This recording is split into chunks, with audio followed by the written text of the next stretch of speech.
참된 인생은 창조주이신 하나님께서 오셔서 함께 해 주시는 삶이죠. 하나님께서 함께 해 주셔야 참된 인생이고 인생의 의미가 있는 것입니다. 그래서 그렇게 하나님께서 함께 해 주시고 역사해 주시는 그 하나님의 은혜를 누리면서 그 축복을 누리면서 그 상태가 유지되도록 우리의 모든 주의를 우리는 기울여야 될 줄로 믿습니다. 그리고 그것이 신앙입니다. 하나님께서 실제적으로 내 삶 가운데 오시고 임하시고 운행해 주신 그 상태가 유지되도록 하는 것이 우리의 신앙이죠. 하나님 그것을 기뻐하신 줄로 믿습니다. 날마다 우리의 삶 가운데 하나님 함께해 주시기를 기뻐하신 줄로 믿습니다. 그런데 그런 하나님의 임하시고 함께하시고 운행해 주심을 가로막는 최대의 대적이 있습니다. 그것이 바로 죄라고 하는 것이죠. 죄는 이 모든 하나님의 은혜와 하나님의 함께하심을 우리에게서 빼앗아가는 것입니다. 그래서 인생 최대의 문제는 죄 문제가 됩니다. 인생 최대의 문제, 그것은 죄 문제입니다.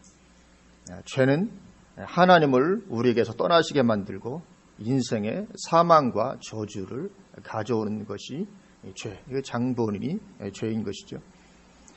죄는 처음에 아담으로 인해 우리 인생 가운데 들어오게 되었죠. 로마서 5장 12절 보면 그러므로 한 사람으로 말미암아 죄가 세상에 들어오고, 원래 죄가 있었던 세상은 아니었는데 한 사람으로 말미암아 죄가 세상에 들어오고 죄로 말미암아 사망이 들어왔나니 이와 같이 모든 사람이 죄를 지었으므로 사망이 모든 사람에게 이르렀느니라. 성경은 죄의 기원을 그렇게 설명을 해주고 있습니다. 한 사람으로 말미암아 세상에 죄가 들어오게 되었고, 죄는 당연히 사망과 저주를 가져옵니다. 인생에 사망과 저주를 가져왔는데 이와 같이 모든 사람이 죄를 지었으므로 사망이 모든 사람에게 이르렀느니라. 죄인이 아닌 사람이 단 한 사람도 없는 그런 가운데 있게 된 것입니다. 그렇게 죄가 이 세상 가운데 한 사람으로 말미암아 들어오게 되었는데, 이 죄는 새하늘과 새 땅의 시대가 도래해야 사라지게 됩니다. 계시록 22장 3절은 새하늘과 새 땅의 시대에 대해서 이렇게 말씀합니다. 다시 저주가 없으며 하나님과 그 어린 양의 보좌가 그 가운데 있으리니, 그렇게 말씀하고 있습니다. 다시 저주가 없다. 이 저주는 죄로 인해 오게 된 것이었죠. 죄로 인해 오게 된 것이 저주였는데 새하늘과 새 땅의 시대가 도래하면 그때에는 저주가 없다. 다른 말로 하면 죄가 이제 없어지게 된다. 죄가 사라지게 될 것을 그렇게 말씀을 하고 있습니다. 그러니까 인류 역사가 끝나기까지 죄는 사라지지 않고 인류 최대의 문제로 계속 존재한다는 것입니다. 주님 재림하기까지 이 죄는 여전히 인류 최대의 문제로 계속 존속을 하게 됩니다. 인생의 사망과 저주를 가져오고 마침내는 지옥의 형벌을 우리에게 영원토록 가져오는 것이 이 죄라고 하는 것입니다. 그래서 우리 인생은 누구나 죄와 사망, 저주에서 빠져나와야 되는데, 거기서 나올 수 있는 길, 유일한 길은 예수 그리스도의 십자가를 믿고 예수님을 내 삶의 주인으로 영접할 때 해결이 되게 됩니다. 왜냐하면 예수님이 그 모든 저주를 우리 대신 감당하셨기 때문에 그렇죠.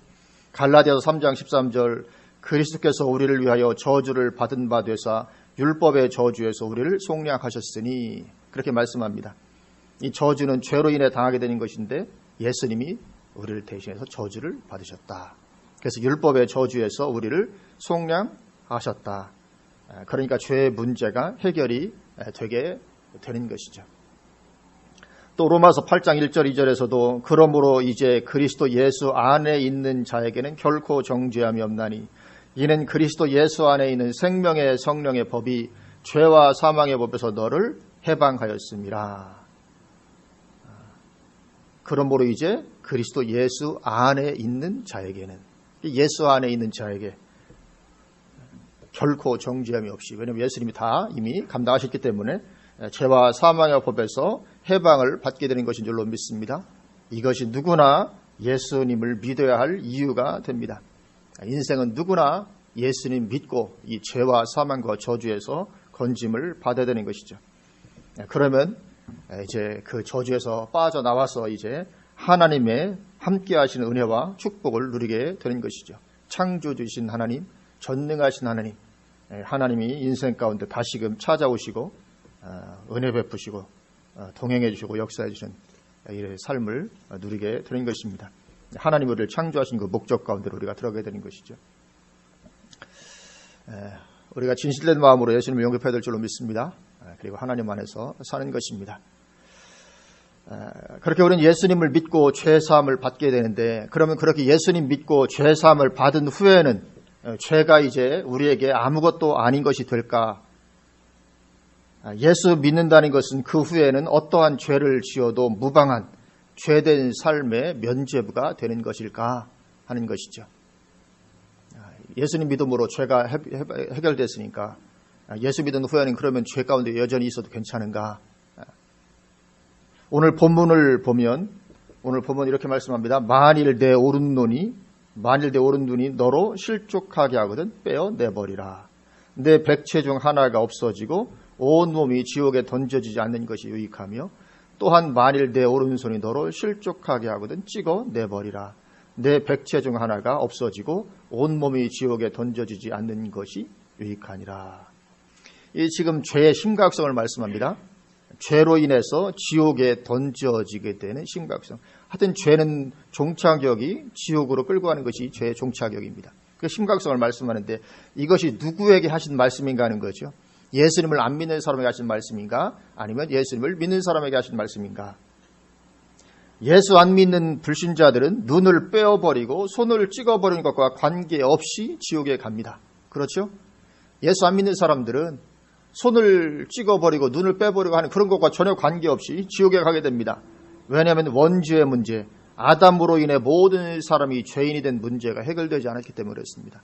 아담으로 인해서 죄가 세상에 들어오고 죄가 모든 사람에 임하고 사망이 모든 사람 위에 왕노릇하게 됐는데 거기서 빠져나오지 않았기 때문에 오직 예수님으로 말미암아 빠져나오게 되는 것인데, 예수님을 믿지 않는 사람은 거기서 빠져나오지 않았기 때문에 그 삶이 어찌하든지 관계없이 지옥에 갈 수밖에 없는 것입니다. 그렇기 때문에 오늘 본문의 말씀은 예수님을 안 믿는 불신자에게는 아무런 의미가 없습니다. 그죠? 예수 안 믿는데 손을 찍어버리고 죄를 짓지 않기 위해서 애쓴다고 해서 그 영혼이 천국 가네, 그렇지 않기 때문에 이건 예수 안 믿는 사람에게는 전혀 해당 사항이 없고 의미가 없는 말씀입니다. 그리고 오늘 본문이 있는 마태복음 5장은 우리가 잘 알듯이 마태복음 5장에서 7장까지는 산상수훈이죠. 산상수훈. 산상수훈은 예수를 믿는 하나님의 백성들이 어떠한 삶을 살아야 할 것인지를 말씀하는 부분이 산상수훈입니다. 하나님 나라 백성의 삶, 이게 산상수훈이거든요. 5장부터 7장까지는 예수님을 안 믿는 사람이 아니고 믿는 사람에게 주신 하나님의 백성들이 어떻게 살아야 될 것인가, 그것을 가르쳐 주신 것이 이 산상수훈이거든요. 오늘 본문이 그 마태복음 5장에 들어가 있습니다. 그러니까 모두 믿는 자에게 주신 말씀입니다. 예를 들어 그 좀 앞에 13절을 보면, 5장 13절을 보면 너희는 세상의 소금이니 그렇게 말씀합니다. 믿는 자들이 대상임을 분명히 하고 있죠. 안 믿는 사람들한테 너희는 세상의 소금이 그렇게 말씀하지 않습니다. 그래서 이 마태복음 5장은 믿는 하나님의 백성들에게 주신 말씀입니다. 너희는 세상의 소금이다. 너희는 세상의 빛이다. 그런 너희, 예수 믿는 그들을 향해서 만일 내 오른눈이 너로 실족하게 하거든 빼어버리라. 그렇게 말씀하는 거죠. 내 백체 중 하나가 없어지고 온몸이 지옥에 던져지지 않는 것이 유익한 것이다. 그렇게 말씀을 하고 있습니다. 죄의 그 심각성을 경고를 해주고 있습니다. 그래서 오늘 본문은 예수 믿은 후에도 죄에 빠져 지내면 지옥에 던져지게 될 수 있음을 말하며 죄의 심각성을 경고해 주고 계시는 것입니다. 물론 여기 이 죄는 한두 번의 죄를 짓는 것을 말하는 것은 아니죠. 한두 번의 죄를 짓는 것 때문에 문제가 된다면 손을 찍어버리라고 말씀하실 리가 없죠. 이미 죄 한 번 지었으면 끝나는 것이라면. 그래서 여기 눈을 빼버리라, 손을 찍어버리라는 것은 한 번 죄를 범하는 것에 대한 것이 아니라 계속 죄 가운데 머무는 것에 대한 것인 것을 우리가 보게 됩니다. 지속적으로 그런 죄 가운데 머물게 될 것 같으면 차라리 손을 잘라버리고 눈을 빼버리라 그런 거죠. 이 지속적인 죄를 말씀을 하고 있습니다. 이처럼 죄는 믿는 사람에게건 믿지 않는 사람에게건 파괴적인 영향력을 가져오고 있는 것입니다. 죄는 하나님과의 사이를 내게 만들고 저주를 가져오게 되고 마침내는 지옥으로 끌고 가는 이 파괴적인 영향력이 있는 것이죠. 그래서 우리는 죄를 경계를 해야 될 줄로 믿습니다. 예수 안 믿는 사람들은 죄를 경계하든 하지 않든 무조건 지옥에 가기 때문에 관계가 없을 수 있지만, 그러나 믿는 우리는 반드시 죄를 경계를 해야 됩니다. 그래서 우리가 죄를 경계를 해야 되는데, 이 죄는 믿음이 좋은 사람이건 믿음이 약한 사람이건 누구에게나 틈을 탈 수 있다는 것입니다. 나는 믿음이 좋으니까 죄가 나에게 틈타지 않겠지. 그렇지 않다는 것입니다. 믿음이 좋거나 믿음이 좋지 않거나 죄는 누구에게나 틈을 탈 수 있다는 것입니다. 예를 들면 하나님의 마음에 합한 사람이라고 하나님께 인정을 받았던 사람이 누굽니까? 다윗이죠. 내가 이새의 아들 다윗을 만나니 내 마음에 합한 자라. 하나님의 마음에 합한 자라는 인정을 받았던 이 다윗, 대단한 의인이죠. 이러한 사람도 예외가 될 수 없음을 성경이 보여주고 있습니다. 다윗이 이제 왕이 되고 나라가 점점 강성해지고, 그래서 이제 전쟁이 나도 더 이상 자신은 전쟁에 나가지 않아도 얼마든지 될 그런 정도가 되자 그 느슨한 마음의 죄가 순식간에 틈을 타고 들어옵니다. 아무리 믿음이 좋아도 죄는 틈을 보이면 순식간에 그 틈을 타고 들어옵니다. 그래서 부하 장수 우리아의 아내와 간음을 행하고 남편 우리아는 적군에 의해서 전사당하도록 일을 꾸몄죠. 간음죄와 살인 교사죄를 범했습니다. 이것은 보통 큰 죄가 아닙니다. 세상 법정에서도 사형 내지는 무기징역이 선고될 수 있는 큰 죄죠. 그런 죄를 누가 지었습니까? 다름 아닌 다윗이. 하나님의 마음에 합한 사람이라고 인정받은 그 다윗이, 그 믿음의 사람, 지금까지도 존경받는 그 다윗이 이런 엄청난 죄를 지었던 것입니다. 이처럼 믿음이 좋건 믿음이 약하건 누구에게나 죄는 틈을 탈 수 있음을 우리에게 보여주고 있습니다. 사도 바울도 자신의 마음속에 역사하는 이 죄의 강력함을 토로하고 있죠. 누구에게나 이 죄가 강력하게 역사합니다. 로마서 7장에 사도 바울의 그 고백이 나옵니다. 7장 22절부터 보면 내 속사람으로는 하나님의 법을 즐거워하되 내 지체 속에서 한 다른 법이 내 마음의 법과 싸워 내 지체 속에 있는 죄의 법으로 나를 사로잡는 것을 보는도다. 오호라 나는 곤고한 사람이로다. 이 사망의 몸에서 누가 나를 건져내랴. 사도 바울의 고백입니다. 오호라 나는 곤고한 사람이로다. 이거 예수 믿기 전의 이야기가 아닙니다. 예수님 믿고 여전히 쓰임받고 있는 그 사도 바울을 속에서 이 죄가 강력하게 역사하는 것을 사도 바울이 토로를 합니다. 참 이 죄와 날마다 싸워야 되는데 쉽지 않은 것을 고백하는 거죠.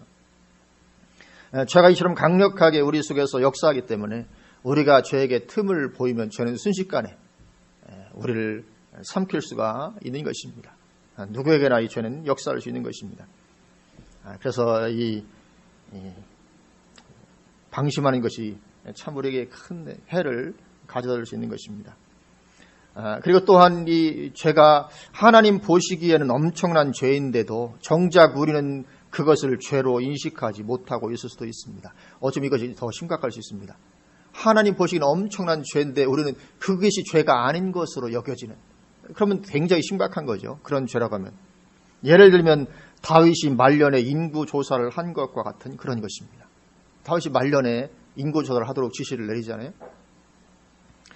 근데 나라의 인구를 조사하도록 하는 것이 무슨 큰 죄 같지 않은 거죠. 다윗도 그것이 죄라고 인식하지 않고 명령을 내렸습니다. 나라의 인구를 조사하는 것이 무슨 큰 죄처럼 우리가 생각해도 그렇지 않습니까? 언뜻 그럴 수 있는 것이거든요. 그래서 그것이 죄라고 인식하지 않고 명령을 내렸는데, 그러나 하나님은 그것에 대해서 대단히 진노하십니다. 그래서 선지자를 통해서 엄청난 심판의 재앙을 선포하십니다. 사무엘하 24장을 보면 11절부터 이렇게 말씀하고 있습니다. 다윗이 아침에 일어날 때 여호와의 말씀이 다윗의 선견자 된 선지자 갓에게 임하여 이르시되, 가서 다윗에게 말하기를 여호와께서 이와 같이 말씀하시기를 내가 네게 세 가지를 보이노니 너를 위하여 너는 그 중에서 하나를 택하라. 내가 그것을 네게 행하리라 하셨다 하라 하시니, 갓이 다윗에게 이르러 아뢰어 이르되 왕의 땅에 7년 기근이 있을 것이니까, 혹은 왕이 왕의 원수에게 쫓겨 석 달 동안 그들 앞에서 도망하실 것이니까, 혹은 왕의 땅에 사흘 동안 전염병이 있을 것이니까 왕은 생각하여 보고 나를 보내신 이에게 무엇을 대답하게 하소서 하는지라. 다윗이 갓에게 이르되 내가 고통 중에 있도다. 청하건대 여호와께서는 긍휼이 크시니 우리가 여호와의 손에 빠지고 내가 사람의 손에 빠지지 아니하기를 원하노라 하는지라. 이에 여호와께서 그 아침부터 정하신 때까지 전염병을 이스라엘에게 내리시니 단에서부터 브엘세바까지 백성의 죽은 자가 7만 명이라. 이렇게 기록하고 있습니다. 다윗이 인구조사를 하도록 시켰던 것은 7만 명이나 죽어야 하는 큰 죄였던 것입니다. 7만 명이 죽어야 되는. 그래서 다윗은 그것이 죄라는 것을 인식하지 못하고 인구조사 명령을 내렸지만 그것은 하나님 앞에서 이처럼 큰 죄였던 것입니다. 우리도 얼마든지 이럴 수 있다는 것이죠. 그것이 별 죄로 인식이 되지 않는데 이런 엄청난 큰 죄일 수 있다는 것입니다. 그래서 인구조사를 하도록 한 것이 언뜻 보기에는 아무런 죄가 아닌 것 같지만 그것은 하나님을 의지하는 데서 떠나 인간의 힘을 의지하는 대로 나간 것이었습니다. 다른 말로 하면 인본주의였습니다. 다윗이 왜 인구조사를 하도록 했는가? 칼을 빼는 싸움에 나갈 만한 군사로 동원할 만한 숫자가 얼마나 되는가 파악하기 위해서 인구조사를 하도록 한 것이었거든요. 단순히 우리나라 국민이 몇 명인가 하지 말아보자 해서 인구조사한 것이 아니고 전쟁 나면 싸우러 나갈 사람들이 얼마나 될까 한번 파악해보자. 그래서 인구조사를 한 것이었고 그것은 하나님을 의지하는 데서 떠나서 인간의 힘을 의지하는 대로 나간 그 인본주의였다는 것이죠. 이제는 하나님 없이도 해볼만 하겠다 이것이죠. 전에 약할 때는 무조건 인구조사 할 것도 없이 무조건 하나님을 의지해야 됩니다. 왜냐하면 뻔히 아니까 약하다는 것을.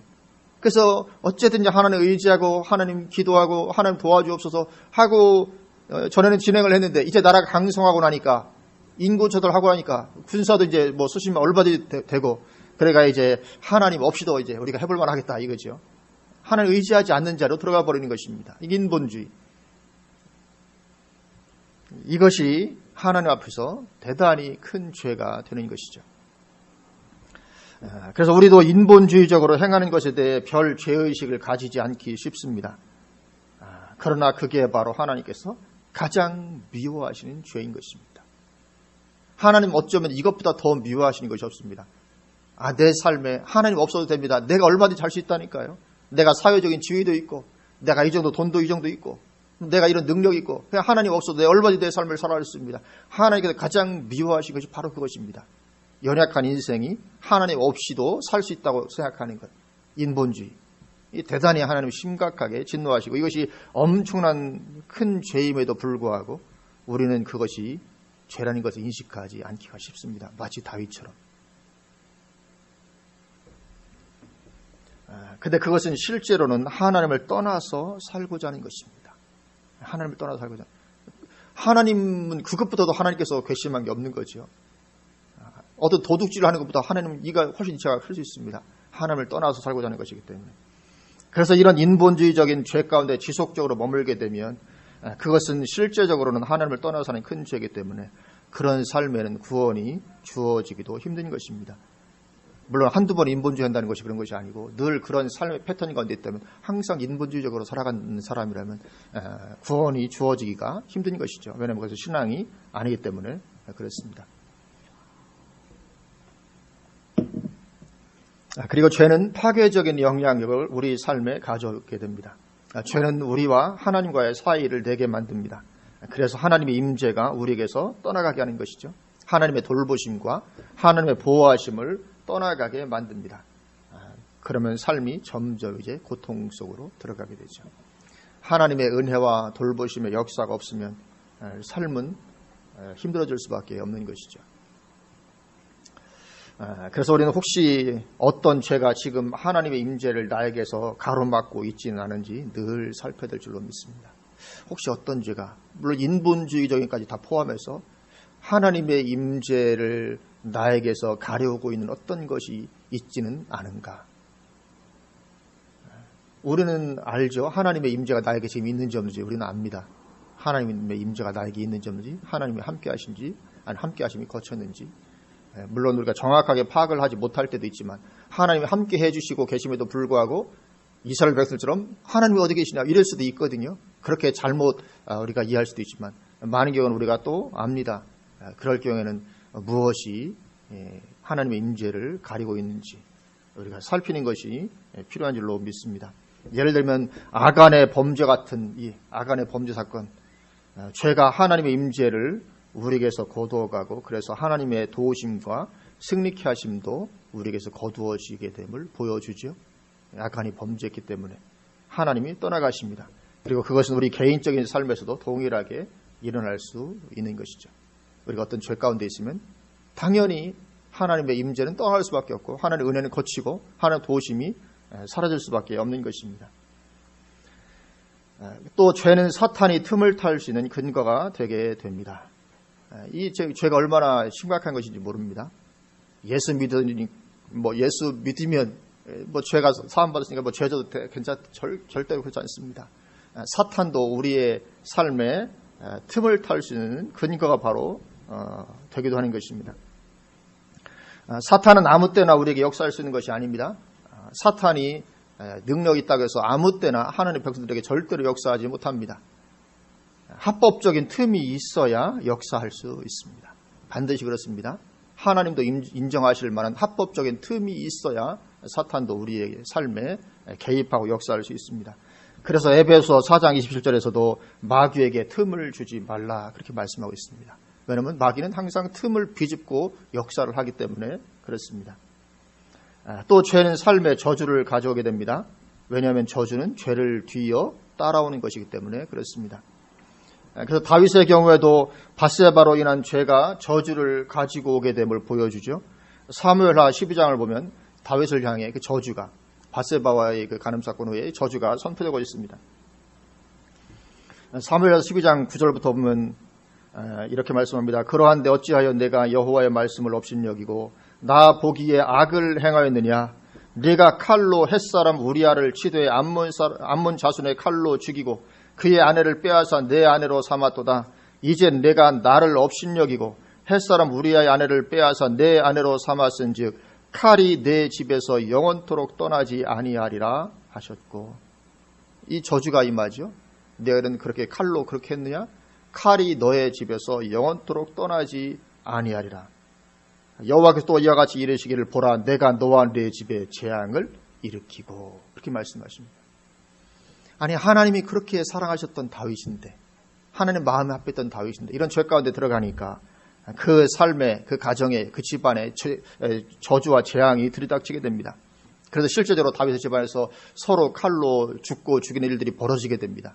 이 재앙이 그 가정 가운데 임하는 걸 우리가 성경을 통해서 보게 되죠. 참으로 비참한 일들이 다윗의 가정 가운데 계속 일어나게 됩니다. 왜 그렇습니까? 죄로 인해서. 죄는 저주와 재앙을 불러들이는 것입니다. 이 파괴적인 영역이죠. 또 14절을 보면 이 일로 말미암아 여호와의 원수가 크게 비방할 거리를 얻게 하였으니 당신이 낳은 아이가 반드시 죽으리라 하고 아들도 죽게 됩니다. 왜냐하면 여호와의 원수가 비방해서 크게 비방할. 이 여호와의 원수는 사탄인데 사탄이 다윗의 집에 틈을 탈 수 없는 것인데 죄를 지으니까 그 죄를 비집고 사탄이 틈을 타는 거죠. 그래서 이 아들을 죽이게 됩니다. 왜냐하면 합법적인 통로가 열렸으니까 이런 일을 행하게 되는 것입니다. 하나님도 그렇게 할 수밖에 없는 것입니다. 왜냐하면 합법적인 그런 것이니까. 죄는 이런 파괴적인 영향력이 있습니다. 그리고 이제 거기서 더 진행이 되어지면 마침내는 계시록 3장의 4대 교회 교인들처럼 될 수 있는 거죠. 계시록 3장 4절 5절 그러나 4대에 그 옷을 더럽히지 아니한 자 몇 명이 내게 있어 흰 옷을 입고 나와 함께 다니리니 그들은 합당한 자인 연구라. 이기는 자는 이와 같이 흰 옷을 입을 것이요 내가 그 이름을 생명책에서 결코 지우지 아니하고 그 이름을 내 아버지 앞과 그의 천사들 앞에서 시인하리라. 이렇게 말씀하십니다. 옷을 더럽히지 아니한 자 몇 명. 4대 교회의 죄 가운데 빠지지 않고 옷을 더럽히지 아니하는 자가 몇 명밖에 없었고 그 몇 명만 흰옷 입고 천국 들어갈 것이고 대다수는 생명책에서 이름이 지워지게 되고 말았던 것입니다. 그 몇 명만 그 이름을 생명책에서 결코 지우지 아니할 것이다. 그러니까 나머지는 생명책 이름이 지워지게 되는 이런 일이 발생을 하게 됩니다. 이 죄의 파괴적인 영향력입니다. 물론 한두 번 죄를 지었다 이렇게 되지 않습니다. 죄에서 벗어나고 회개하고 돌이키면 되는데 계속 그런 가운데 머물러 있으니까 어떤 것이 인본주의적인 삶의 방식도 마찬가지입니다. 평생에 늘 교회는 다니지만 인본주의적인 삶의 방식을 그대로 가지고 있으면 구원받기가 어려운 것입니다. 이 사대교회처럼 되는 것입니다. 그래서 이 죄를 방치하게 되면 양심이 화인을 맞고 믿음에 관하여는 파선하게 되는 일이 일어날 수 있는 것입니다. 성경에 말씀하는 것처럼. 그러면 형식적으로는 신앙생활을 할지 몰라도 이 사대교인들처럼, 이 사대교인들도 신앙생활 안 했던 것이 아닙니다. 그렇죠? 몇 명만 신앙생활 한 것이 아니고 다 신앙생활을 했는데 몇 명만 흰옷 입게 되고 나머지는 교회는 다니고 신앙생활을 한다고 했지만 구원받지 못하게 된 이런 일이 벌어진 것이거든요. 그래서 죄를 방치하게 되면 양심이 점점 화인을 맞아가게 됩니다. 죄에 대해서 무감각해지게 됩니다. 계속 죄 가운데 머물게 됩니다. 그러면 물론 형식적으로는 신앙생활을 할 수 있을 것입니다. 그러나 삶은 인본주의로 가득한 삶을 당연히 살 수밖에 없죠. 왜냐하면 하나님을 멀리하는데 당연히 삶은 인본주의적이 될 수밖에 없는 것입니다. 삶에 예수님 없는 삶을 살아갑니다. 신앙생활을 하는 것 같은데 삶은 예수님이 없는 삶을 살죠. 주일날 교회 나오는 것도 어쩌면 마지못해 나오고 그런 것이죠. 예배자의 마음으로 나오지 아니하고 주일날은 예배자의 마음으로 나와야 될 줄로 믿습니다. 마지못해서 사실은 나가고 싶은 마음은 없는데 그냥 나가는 이것이 이제 심각한 것이거든요. 결국은 예수님을 믿지 않는 것으로 평가받게 되고 말 가능성이 큰 것입니다. 그래서 우리는 최상의 영적 상태가 늘 유지되도록 애써야 될 줄로 믿습니다. 항상 최상의 영적 상태. 그래서 하나님이 우리의 삶 가운데 늘 함께해 주시는 것이 이루어지는 그런 상태가 되도록 애를 써야 될 줄로 믿습니다. 우리가 죄를 아예 안 짓고 살 수는 없기 때문에 죄를 지으면 우리는 그 죄에 대해서 철저히 회개하는 것이 필요한 줄로 믿습니다. 그래서 다윗은 그런 죄를 짓긴 했지만 그 죄의 진노에서 벗어나기 위해 얼마나 절절하게 그가 회개했는지 모릅니다. 다윗의 참회 시인 시편 6편을 보면 시편 6편은 다윗이 지은 죄에 대해서 참회하는 시거든요. 시편 6편 6절을 보면 이렇게 다윗이 고백하고 있습니다. 내가 탄식함으로 피곤하여 밤마다 눈물로 내 침상을 띄우며 내 요를 적신하이다. 이 다윗의 회개의 장면입니다. 밤마다 눈물로 침상을 띄우며 요를 적신, 얼마나 이 절절하게 회개를 하는지 모릅니다. 그러니까 우리에게 많은 경우에 우리는 회개하면 그냥 그저 한번 주님 제가 죄를 졌습니다. 용서해 주세요. 용서해 주셔서 감사합니다. 예수님의 이름으로 기도합니다. 아멘. 그리고 나 회개했다. 이 다윗의 회개하고는 완전히 다르잖아요. 다윗은 그 죄를 정말 깊이 인식하고 탄식하며 밤마다 눈물로 내가 그렇게 죄를 지었구나 용서하시고 정말 이런 죄에서 벗어나게 하시고 그런 절절한 회개를 했던 것을 보게 되고 그리고 다시는 이제 그러한 죄에 빠지지 않게 되는 것을 보게 됩니다. 이 회개라는 것이 바로 그런 것이죠. 우리는 그저 아이고 주님 또 제가 죄를 졌네 잘못했습니다. 용서하세요. 아멘. 그렇게 해놓고 용서받았다고 생각하고 또 죄 짓고 반복적으로 사실은 이제 진짜 회개에 들어가지 않는 거죠. 다윗은 정말 이 죄의 심각성을 인식하고 그렇게 하나님 앞에 나아가서 탄식하고 밤마다 눈물로 정말 기도하고 구하고 다시 내가 그런 죄를 짓지 않아야지 주님 도우소서 이런 회개를 했던 것, 이 눈물을 그렇게 회개 눈물을 흘렸던 것을 보게 됩니다. 그래서 우리가 죄를 지었을 때는 그 지은 죄에 대해서 철저한 회개가 필요한 줄로 믿습니다. 그리고 무엇보다 좋은 것은 죄를 멀리하는 것이죠. 죄를 멀리하는 것입니다. 짓고 회개하는 것보다 죄를 멀리하는 것입니다. 흔히 뭐 주방에서 뭐 기름 한 방울 별거 아닌 것처럼 흘리면 별거 아닌 것 같지만 그것을 물을 똑같은 상태로 정화시키기 위해서는 엄청난 수고가 필요하다고 얘기를 하잖아요. 뭐 저는 통계에는 제가 잘 모르겠는데, 그죠? 뭐 세제가 더 조금 흘러들어간 것도 별거 아닌 것 같은데 그걸 똑같이 회복하려면 어마어마한 물의 양이 필요하고 그런 얘기를 하는 것처럼 마찬가지로 죄의 영향력을 내 삶에서 제거시키는데 고통스러운 많은 시간들이 필요할 수 있습니다. 다윗도 그랬거든요. 다윗도 그 죄를 아예 안 지었으면 좋았을 텐데 죄를 짓고 나서 회개는 했지만 그 죄의 영향력이 삶에서 제거되는 데는 많은 고통스러운 시간들이 아들도 죽죠. 칼로 서로 가족끼리 죽고 죽이는 이런 일들이 벌어지죠. 여러 어려운 일들이 발생을 하게 됩니다.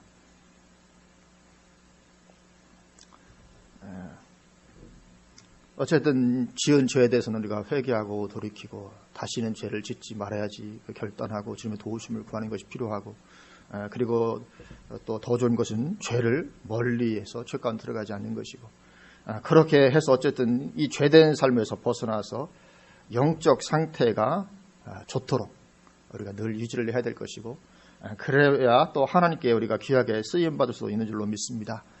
누가 쓰임받습니까? 디모데후서 2장을 보면 20절 보면 큰 집에는 금그릇과 은그릇뿐 아니라 나무그릇과 질그릇도 있어 귀하게 쓰는 것도 있고 천하게 쓰는 것도 있나니 그러므로 누구든지 이런 것에서 자기를 깨끗하게 하면 귀히 쓰는 그릇이 되어 거룩하고 주인의 쓰심 합당하며 모든 선한 일에 준비함이 되리라. 그렇게 말씀하십니다. 누구를 쓰십니까? 자기를 깨끗하게 하면. 금그릇, 은그릇. 이 금그릇과 은그릇은 능력과 재능이 많은 것을 말하는 거죠. 아무리 능력과 재능이 많고 대단해도 하나님 그런 사람 쓰는 것이 아니고 누구를 쓰십니까? 깨끗한 사람, 죄 가운데 빠져 지내지 않는 사람, 이런 사람들을 쓰시는 거죠. 죄된 삶을 멀리하는 사람, 하나님께서 쓰시는 것입니다. 우리도 죄된 삶을 멀리해야 될 줄로 믿습니다. 우리 삶 가운데 하나님의 은혜가 흐르도록 하기 위해서, 하나님의 임재가 우리 가운데 있도록 하기 위해서, 또 하나님께 쓰임받도록 하기 위해서, 하나님께 나를 통해서 일하시도록 하기 위해서 우리가 죄된 삶을 멀리해야 될 줄로 믿습니다. 그리고 우리가 지난주에 보았던 시편 1편에서는 죄된 삶을 방지하는 것으로 말씀 묵상이 제시가 되었었죠. 그래서 말씀이 우리 안에 가득 차면 역사하고자 하는 죄의 경향성을 눌러 이길 수가 있는 것입니다. 이 죄는 항상 우리 속에서 언제든지 역사하려고 준비를 하고 있는데 우리 속에 말씀이 가득 차면 그 말씀이 이 죄의 경향성을 눌러 이기게 되는 것입니다. 그래서 이 말씀을 주야로 묵상하는 것이 복인 줄로 믿습니다. 오늘 본문에서 주님은 죄를 반복해서 짓게 하거들랑 눈이라 할지라도 뽑아버리고 손이라 할지라도 찍어버리라고 말씀을 하고 계십니다. 그만큼 죄는 하나님께서 미워하시는 것이고 우리 삶의 파괴적인 결과를 가져오는 것이고 마침내는 지옥에까지 이끌고 가고자 하는 것이기 때문에 그렇습니다. 그렇기 때문에 우리는 죄된 삶을 멀리하고 주야로 말씀을 묵상하며 이 그리스도인다운 품격 있는 삶, 우리가 풍성히 이루어가게 되시기를 주님의 이름으로 축원을 드립니다. 이 품격이 있어야 될 줄로 믿습니다.